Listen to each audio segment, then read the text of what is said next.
Welcome to my channel traditional Tamil tasty foods. என்னோடய channel முதல் தடவையாக பார்க்குறவங்க சப்ஸ்கிரைப் பண்ணி சப்போர்ட் பண்ணுங்கள். நான் இன்றைக்கி செய்கிறது வந்து சிக்கன் பிரியாணி. 1 கிலோ அரிசி 1 கிலோ கறி வச்சு செய்கிறேன். அதுக்கு 200 கிராம் எண்ணெய், 200லேருந்து 250 விட்டுக்கலாம். 200 கரெக்டாக இருக்கும். 50 கிராம் கொஞ்சம் எக்ஸ்ட்ரா விட்டோம்னா நல்லா ஆயிலியாக நல்லாயிருக்கும். ஒரு 8 ஏலக்காய், 8 துண்டு பட்டை, 12 கிராம்பு, ஒரு ஜாவித்திரி, கொஞ்சம் கல்பாசி, 2 ஸ்டாரு, 2 மராட்டி மொக்கு எல்லாம் போட்டுட்டு 400 கிராம் வெங்காயம் ஸ்லைஸ் பண்ணி வச்சுருக்கேன். அதையும் நல்லா உதுத்து போட்டு வதக்கலாம். நல்லா பொறுமையாக வதக்கணும். லைட் ப்ரௌன் ஆகிற வரைக்கும் நல்லா வதக்கணும். லைட் ப்ரௌனோட இன்னும் ஒரு கொஞ்சம் பதம் அதிகமாக வதக்கணும். ஏன்னா வெங்காயம் எவ்வளோ வதங்குறோமோ அப்போ தான் பிரியாணி ருசியாக இருக்கும். வெங்காயம் வந்து இப்படியே இருந்ததுன்னா கிரேவி மாதிரி இருக்கும், பிரியாணி மாதிரி இருக்காது. பிரியாணியும் சீக்கிரம் கெட்டு போயிடும். வெங்காயம் நல்லா வதங்கணும். பாருங்கள், இந்த அளவுக்கு இன்னுமே கூட கொஞ்சம் ப்ரௌன் ஆகணும். இந்த அளவுக்கு வதங்கணும். தீயை விட்டுறக்கூடாது.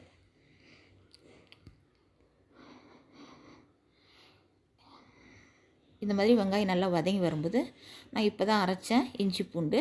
100 இஞ்சி 100 பூண்டு. 1 கிலோக்கு வந்து 100 இஞ்சி. நம்ம தோலோடு வாங்குறது கணக்கு. ஆஞ்ச பிறகு அது கொஞ்சம் கம்மியாக இருக்கும், 10 கிராம், அது கரெக்டாக இருக்கும். போட்டு அதையும் ஒரு வதக்கிக்கிறேன். புதினா, கொத்தமல்லி ஆஞ்சி வச்சுருக்கேன். ஒரு சின்ன கட்டு புதினா, ஒரு அரை கட்டு கொத்தமல்லி ஆஞ்சி எடுத்து வச்சுருக்கேன். அதையும் போட்டுக்கிறேன். இதில் போட்டு லைட்டாக எண்ணெயில் வதக்கணும்னா நல்லா வாசனையாகவும் இருக்கும். ரொம்ப கலர் மாறாது, நல்லாயிருக்கும். ஒரு லைட்டாக ஒரு வதக்கிட்டு வெறும் மிளகாத்தூள் அதில் சேர்த்துக்கலாம்.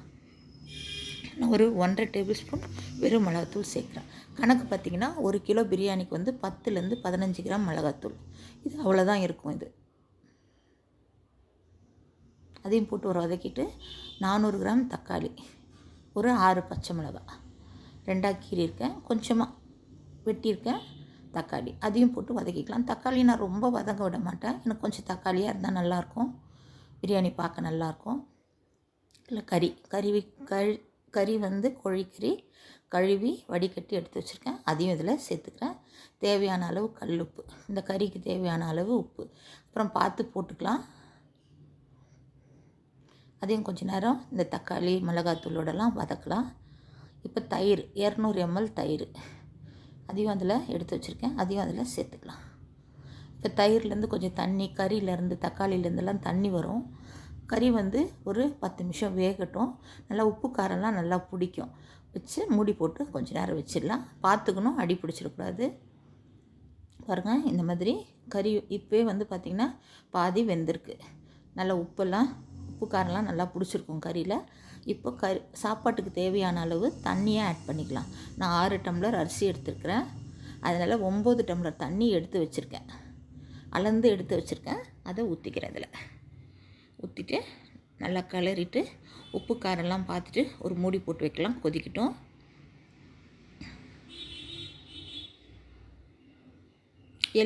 எல்லாம் சேர்ந்து வேகும்போது ஃப்ளேவரே ரொம்ப நல்லாயிருக்கும். கரம் மசாலா வாசனை, தக்காளி வெங்காயத்துது, பச்சை மிளகாத்தூள், தயிர், புதினா கொத்தமல்லி எல்லாம் சேர்ந்து இந்த இப்போவே பிரியாணி வாசனை வந்துடும் உங்களுக்கு. இப்போ எலுமிச்சைப்பழம், ஒரு பெரிய எலுமிச்சைப்பழம் பிழிஞ்சு எடுத்து வச்சுருக்கேன். ரொம்ப சின்னதாக இருந்ததுன்னா 2 பழம் தேவைப்படும். கண்டிப்பாக இதெல்லாம் போட்டால் தான் பிரியாணி டேஸ்ட்டாக இருக்கும். கொஞ்சம் உப்பு கம்மியாக இருக்குது, உப்பு கொஞ்சம் போட்டுக்கிறேன்.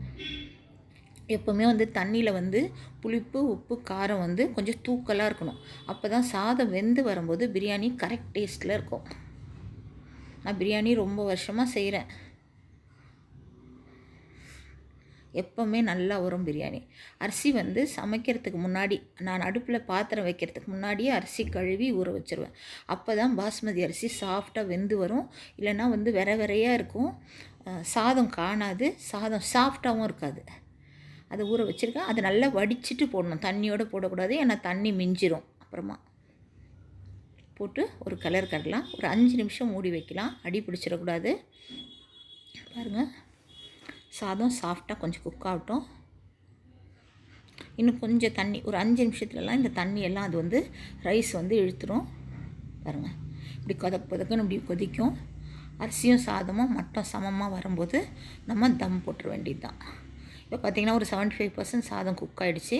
மிச்சத்தையும் அந்த சாதம் வந்து தம்மில் வந்து இழுத்துரும். நான் ஒரு தோசைக்கல் எப்பவுமே போட்டு வைப்பேன், பக்கத்து அடுப்பில் வேலை ஆகிட்டுருக்கு. அதனால் தோசைக்கல்லை போட்டுட்டு இதுக்குன்னு பிரியாணி செய்ய ஒரு தோசைக்கல் வச்சுருக்கேன். நல்லா சூடான உடனே மூடி போட்டுறணும். மூடியிலேருந்து இந்த சைட்லேருந்தெல்லாம் ஸ்டீம் வரணும். அதுமாதிரி 20 மினிட்ஸ் விட்டோம்னா சூப்பராக இருக்கும். பாருங்கள், பாத்திரம் பிரிச்சுட்டேன். சாதம்லாம் ரைஸ் பார்த்திங்கன்னா இப்படி வான் நோக்கி மேலே இப்படி வரும் வெந்துருச்சுன்னா சாதம். இது மாதிரி இப்போ நெய் கொஞ்சம் விட்டுட்டு சாதம் உடைக்கிறேன். பாருங்கள், சூப்பரான பிரியாணி ரெடி. இதுமாதிரி கலர்ஃபுல்லாக பிரியாணி வீட்டில் நீங்களும் செஞ்சு சாப்பிடுங்க. ரொம்ப நல்லாயிருக்கும். எல்லா டைம்லும் கடையில் வாங்கி சாப்பிடாம நம்ம வீட்லேயும் செஞ்சு சாப்பிடுங்க. ரொம்ப ஈஸி. புதுசாக செய்கிறவங்க கூட இந்த அளவுகளோட கரெக்டாக செஞ்சிங்கன்னா பிரியாணி அவ்வளோ கரெக்டாக நல்லா வரும். தேங்க்யூ ஃபார் வாட்சிங். லைக் பண்ணி சப்ஸ்கிரைப் பண்ணி சப்போர்ட் பண்ணுங்கள். தேங்க்யூ ஃபார் வாட்சிங்.